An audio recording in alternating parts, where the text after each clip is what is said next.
ছাত্রছাত্রীরা, এসি 189 এই পেজের এবিটিএ টেস্ট পেপারের ওপরে তোমাদের ভূগোল বিষয়ের যে প্রশ্ন রয়েছে তারই নির্ভুল সমাধান নিয়ে হাজির হয়ে গেলাম নতুন এই উপস্থাপনার মধ্যে দিয়ে। আমি তোমাদের এসপি ম্যাম, তোমাদের প্রত্যেককে এসপি ম্যাম ক্লাস এডুকেশন চ্যানেলে স্বাগত জানিয়ে একেবারে সময় নষ্ট না করে শুরু করে দিচ্ছি আজকের প্রশ্ন এবং তার নির্ভুল সমাধান নিয়ে।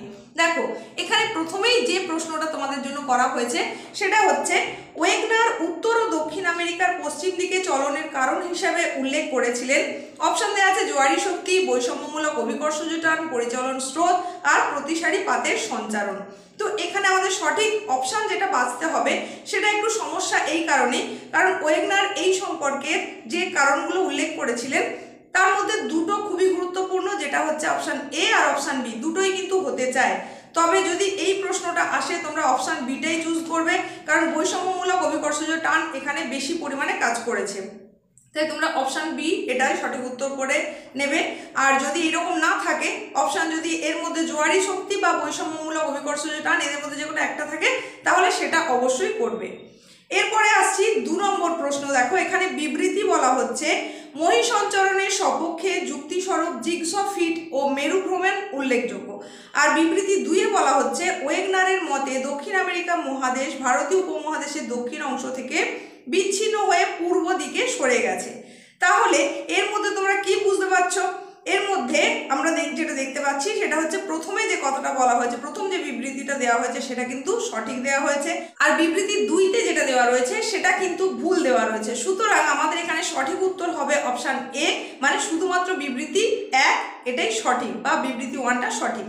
এরপরে 3 নম্বর প্রশ্নে চলে যাচ্ছে। দেখো, বলছে নিচের যে পদ্ধতি পুঞ্জিত ক্ষয়ের মধ্যে পড়ে না তা হলো, এখানে সঠিক উত্তর হবে অবঘর্ষ অর্থাৎ অপশন সি। এরপরে দেখো 4 নম্বরে যে প্রশ্নটা রয়েছে, 4 নম্বরের প্রশ্নে কি বলা হচ্ছে, স্তম্ভ মেলাতে বলা হচ্ছে। স্তম্ভ 1-এ বলা হচ্ছে ভূমিরূপের প্রকৃতি, আর স্তম্ভ 2-তে তার ব্যাখ্যা বলা হয়েছে।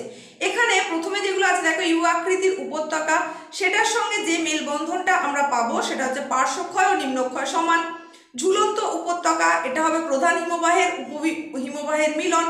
এরপরে রসয় মোতানে, এটা হচ্ছে হিমবাহের প্রবাহের দিক ও বিপরীত দিকে বৈষম্যমূলক ক্ষয়। আর টিলা ও পুচ্ছ, এটা হবে নরম ও শক্ত শিলার পাশাপাশি অবস্থান। সুতরাং আমাদের সঠিক অপশান সেটাই হতো, যেটা A2, B4, C1, D3 এটা হতো। কিন্তু এখানে দেখবে যতগুলো অপশান দেওয়া রয়েছে তার সঙ্গে কিন্তু কোনোটারই মিলমিশ হচ্ছে না, মিলছে না। সুতরাং এখানে অপশানগুলোই সঠিক দেওয়া নেই, তাই সঠিক উত্তরটা বাছাটাই একটু সমস্যার। তাহলে এখানে অপশানগুলো কিন্তু ভুল দেওয়া রয়েছে। এরপরে 5 নম্বরে আমরা চলে যাচ্ছি। চুনাপাথরের গুহার ছাদ থেকে ঝুলন্ত তীক্ষ্ণ শীর্ষ ভূমিরূপগুলিকে বলে, অবশ্যই এটা সঠিক উত্তর হবে স্ট্যালাকটাইট অর্থাৎ অপশান বি সঠিক উত্তর। এরপরে চলে যাব 6 নম্বর প্রশ্ন। দেখো, বলছে নিম্নলিখিত কোনটি বেমানান। এটা খুবই সহজ একটা প্রশ্ন দিয়েছে, নিশ্চয়ই তোমরা সবাই পারবে। প্যাটার্নোস্টার হ্রদ, পিরামিড চূড়া, সার্ক আর অশ্বক্ষুরাকৃতির হ্রদ। এখানে বেমানান শব্দ হবে অপশান ডি অশ্বক্ষুরাকৃতির হ্রদ, তার কারণ এটা হচ্ছে নদীর কার্যের ফলে একটা সৃষ্ট ভূমিরূপ। বাদবাকি যে এবিসি 3টে অপশান দেওয়া রয়েছে এগুলো সবই হিমবাহের কার্যের ফলে হয়ে থাকে। এরপরে 7 নম্বরে দেখো একটা ছবি দেওয়া রয়েছে এবং একটা জায়গা চিহ্নিত করে জিজ্ঞাসা চিহ্ন দিয়ে কিছু অপশান দেওয়া রয়েছে। এখানে আমাদের সঠিক উত্তর হবে যে অংশটা সেটা হচ্ছে স্তম্ভ অর্থাৎ অপশান ডি সঠিক উত্তর। এরপরে চলে যাও 8 নম্বর প্রশ্ন। 8 নম্বরে সেখানে দাবি আর কারণ দেওয়া রয়েছে। দাবিতে বলা হচ্ছে শৈলক্ষে বৃষ্টিপাতের ক্ষেত্রে পর্বতের অনুপাত ঢালে বৃষ্টিপাত হয় না, তাহলে এটা কি অবশ্যই সঠিক। তারপরে কারণ বলা হচ্ছে পর্বতের অনুপাত ঢালে উষ্ণতা অধিক থাকে বলে ঘনীভবন কম হয়, এটাও কিন্তু ঠিক। সুতরাং আমরা বিকল্প থেকে যেগুলো বাছবো, যেটা বাছবো সেটা হচ্ছে অপশান সি। সেখানে কি বলা আছে, দাবি ও কারণ দুটোই সঠিক, তাহলে এটাই হচ্ছে আমাদের রাইট অ্যান্সার। তারপরে 9 নম্বরে চলে যাও। শিল্পাঞ্চলে দৃষ্টি স্বচ্ছতা কমে প্রধানত এর কারণে। এবার কিছু অপশান দেওয়া রয়েছে, সেই অপশানগুলোর মধ্যে অবশ্যই সঠিক উত্তর হবে শিল্পাঞ্চল, মানে সেখানে ধোঁয়ার মাত্রা বেশি, তাই ধোঁয়াশা অর্থাৎ অপশান সি সঠিক উত্তর। এরপরে 10-এর দাগে চলে যাও। সমুদ্র জলে প্রধানত অধিক থাকে, এটা কি হবে সোডিয়াম ক্লোরাইড বা NaCl অর্থাৎ অপশান এ সঠিক উত্তর। এরপরে 11 নম্বরে দেখো, বলছে নিম্নলিখিত বিকল্পগুলির মধ্যে অবস্থান অনুসারে সামুদ্রিক সঞ্চয়ের সঠিক শ্রেণীবিভাগ কোনটি। এখানে 4টে অপশান দেওয়া রয়েছে, তোমরা সেগুলো একটু ভালো করে পড়ে নেবে। এর মধ্যে সঠিক উত্তর যেটা হবে সেটা হচ্ছে অপশান সি, অর্থাৎ তটদেশীয় সঞ্চয়, অগভীর সমুদ্রের সঞ্চয়, গভীর সমুদ্রের সঞ্চয়। এরপরে দেখে নাও 12 নম্বর প্রশ্ন। সেখানে বলা হচ্ছে সমুদ্র জলের লবণতা বৃদ্ধির ক্ষেত্রে নিচের বিবৃতিগুলির বা কারণগুলির মধ্যে কোনটি সঠিক? লবণতা বাড়বে, তার জন্য কোনটা সঠিক সেটা বেছে নিতে হবে। সেটা অপশান এতে দেখো, কম বৃষ্টিপাত ও অধিক বাষ্পীভবন, এর ফলেই সমুদ্র জলের লবণতা কিন্তু বেড়ে যাবে। সুতরাং অপশান এ হচ্ছে সঠিক উত্তর। এরপরে চলে যাও 13 নম্বর প্রশ্ন। ওটেক এর পূর্ণ রূপটি হলো, মানে পুরো কথাটা কি সেটা জানতে চাওয়া হয়েছে। সেটা হচ্ছে ওশান থার্মাল এনার্জি কনভার্সন, অর্থাৎ অপশান ডি হচ্ছে সঠিক উত্তর। চলে যাচ্ছি পরের প্রশ্নে। দেখো 14 নম্বরে 4টে ছবি দিয়ে দেওয়া হয়েছে। এখানে বলছে 1, 2, 3 এবং 4 এর জন্য সঠিক বিকল্পটি বেছে নিয়ে চিত্রটি সম্পূর্ণ করো। এবার অপশানগুলো দেওয়া রয়েছে। এই অপশানগুলোর মধ্যে আমরা সঠিকটা যদি বাছি তাহলে যেটা সঠিক বলে পাওয়া যাবে সেটা হচ্ছে কি, স্বভোজী, তৃণভোজী, মাংসাশী, সর্বভুক, এটা হচ্ছে সঠিক অর্ডার হবে। সুতরাং অপশান সি এটাই হচ্ছে সঠিক। তারপরে 15 নম্বরে দেখো, নিচের বর্ণনাগুলির মধ্যে কোনটি সঠিক নয়? সঠিক নয় বলেছে, মানে কোনটা ভুল। প্রথম বলছে কেঁচো একটি ডেট্রিভোর প্রাণী, এটা ঠিক। তারপরে বলছে বাস্তুতন্ত্রে বিয়োজকের সংখ্যা সবচেয়ে কম, এটাও ঠিক, কারণ উৎপাদকের সংখ্যা সবচেয়ে বেশি, বিয়োজকের সংখ্যা কম, তার মানে এটা সঠিক। এরপরে বলছে লিন্ডেম্যান 10% সূত্রের প্রবক্তা, এটা কিন্তু সঠিক নয়, কারণ আমরা জানি লিন্ডেম্যান 10% সূত্রের প্রবক্তা, তাই এটা ভুল। আর বলছে উদ্ভিদ ও প্রাণীর মধ্যে সঞ্চিত সজীব পদার্থকে স্ট্যান্ডিং ক্রপ বলে, এটাও কিন্তু সঠিক। তাহলে আমাদের এখানে সঠিক নয় আমরা পেলাম অপশান সি, অর্থাৎ লিন্ডেম্যান 10% সূত্রের প্রবক্তা। যদি এটা লিন্ডেম্যান হতো তবে এটা সঠিক হতে পারত। এই হয়ে গেল 15টা প্রশ্ন, যেটা তোমাদের পার্ট এ থেকে, অর্থাৎ প্রাকৃতিক ভূগোলের মৌলিক বিষয়সমূহ এখান থেকে রয়েছে। তো এই প্রশ্নগুলো আমরা আলোচনা করেই নিলাম। এরপরে চলে যাব পার্ট বি এর প্রশ্নে। দেখে নাও পার্ট বি এর প্রশ্ন।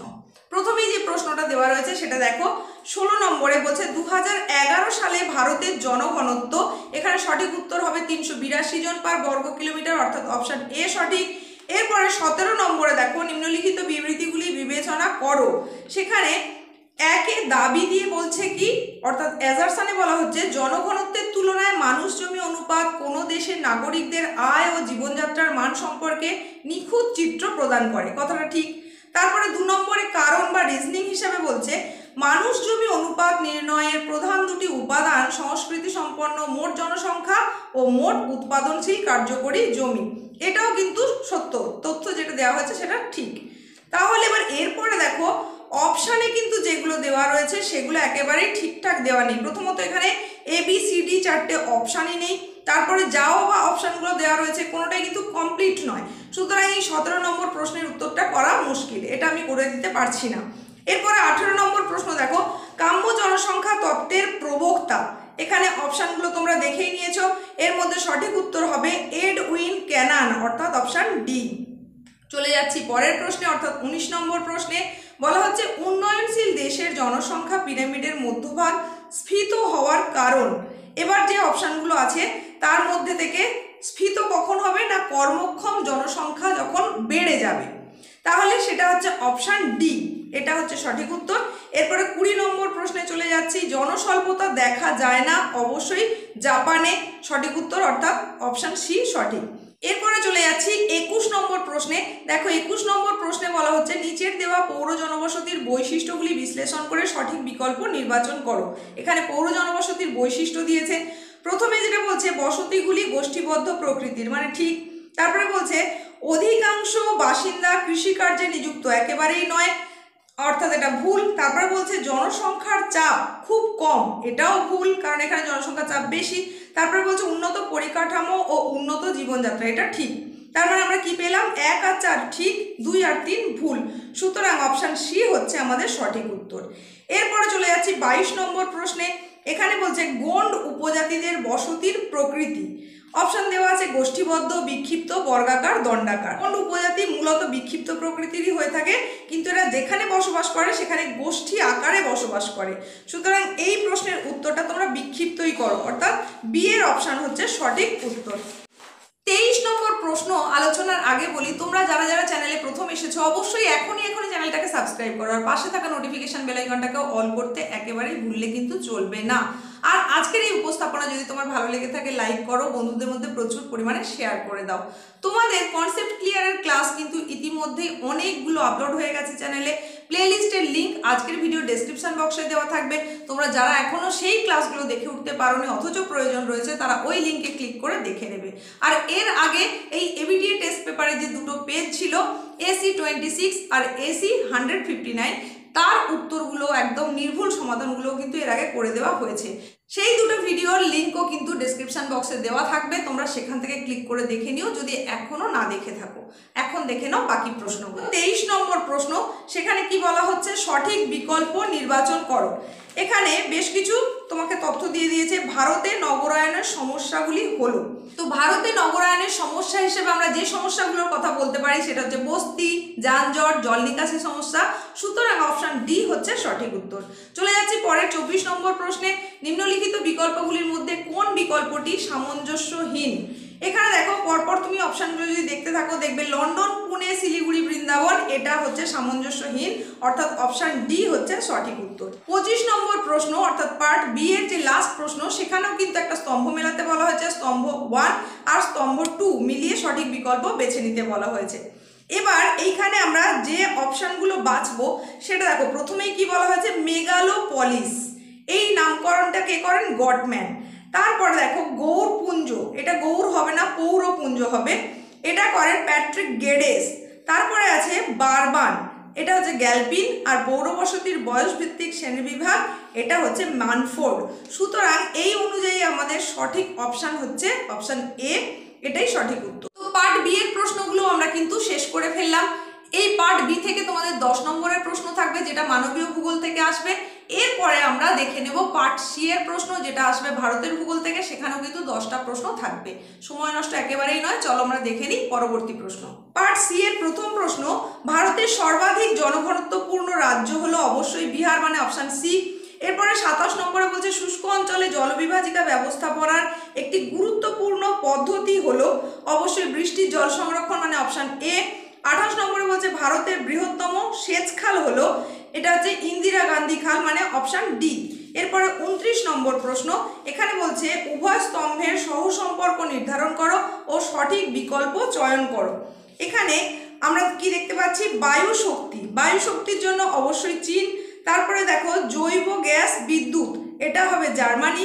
ভূতল শক্তি, এটা হবে আমেরিকা যুক্তরাষ্ট্র। তারপরে বলছে সর্বপ্রথম 90 প্লান্ট, এটা হবে কিউবা। সুতরাং আমাদের অপশানের সঙ্গে মিলছে যেটা, সেটা হচ্ছে অপশান এ, এটাই হচ্ছে সঠিক উত্তর। এরপরে দেখো তোমাদের জন্য একটা অনুচ্ছেদ দেওয়া রয়েছে, সেই অনুচ্ছেদটা পড়ে 30 আর 31 নম্বর প্রশ্নের উত্তর করতে হবে। তো অনুচ্ছেদটা তোমরা পড়ে নেবে। আমি এখানে 30 নম্বর প্রশ্নটা পড়ে তোমাদেরকে শোনাচ্ছি, একটু শুনে নাও। দেখো, পৃথিবীতে সবুজ বিপ্লবের সূচনা হওয়ার পিছনে প্রধান কারণ হলো অবশ্যই উচ্চ ফলনশীল বীজের আবিষ্কার, মানে অপশন ডি সঠিক উত্তর। এরপরে 31 নম্বর, এখানেও একটা স্তম্ভ মেলানো দেওয়া রয়েছে, তো সেখানে স্তম্ভ 1 আর স্তম্ভ 2। দেখো এখানে যেটা দেওয়া রয়েছে সেটা হচ্ছে হলুদ বিপ্লব, এটা হচ্ছে হবে তৈলবীজ। তারপরে আছে নীল বিপ্লব, এটা হবে মৎস্য। আর এরপরে আছে রূপালী বিপ্লব, যেটা হবে ডিম। আর শ্বেত বিপ্লব, সেটা হবে দুধ। সুতরাং আমাদের যে অপশানগুলো দেওয়া রয়েছে সেই অপশানের মধ্যে যেটার সঙ্গে আমরা মিল পাচ্ছি সেটা হচ্ছে অপশান বি, এটাই সঠিক উত্তর। এরপরে চলে যাব 32 নম্বর প্রশ্ন, যেখানে বলা হচ্ছে ভারতের জাতীয় সড়ক পথগুলি পরিচালনা করে ড্যাশ সংস্থা, এটা হচ্ছে PWD, মানে অপশান বি সঠিক উত্তর।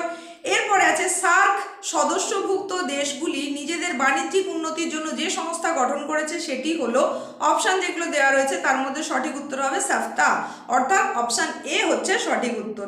এরপর একটা ভারতের মানচিত্র দেওয়া রয়েছে, সেখানে দুটো জায়গা চিহ্নিত করা রয়েছে, সেই দুটো নিয়ে কিন্তু তোমাদের 34 এবং 35 নম্বর প্রশ্ন রয়েছে। দেখো 34 নম্বর প্রশ্নে যেটা দেওয়া রয়েছে সেটা বলা হচ্ছে কি, খনিজগুলি দেখে বিকল্পগুলির মধ্যে এ চিহ্নিত স্থানটি কোন খনিজ উৎপাদনে অগ্রণী সেটা লেখো। এটা হচ্ছে আকরিক লোহা, অর্থাৎ অপশন ডি সঠিক উত্তর। আজকের উপস্থাপনার একেবারে শেষ প্রশ্ন আলোচনার আগে বলি, খুব তাড়াতাড়ি কিন্তু পরের যে পেজটা রয়েছে তোমাদের এই জিওগ্রাফি কোশ্চেনের জন্য এবিটিএ টেস্ট পেপারে, সেটা নিয়েও কিন্তু খুব তাড়াতাড়ি চলে আসবো। তাই তোমরা নিয়মিত চ্যানেল দেখতে থাকো, ভিজিট করতে থাকো, তার কারণ সবসময় কিন্তু নোটিফিকেশান গিয়ে পৌঁছয় না। তাই চ্যানেল ভিজিট করবে এবং দেখে নেবে যে পরবর্তী ক্লাসটা আপলোড হয়েছে কিনা। দেখে নাও পরের প্রশ্ন এবং লাস্ট প্রশ্ন।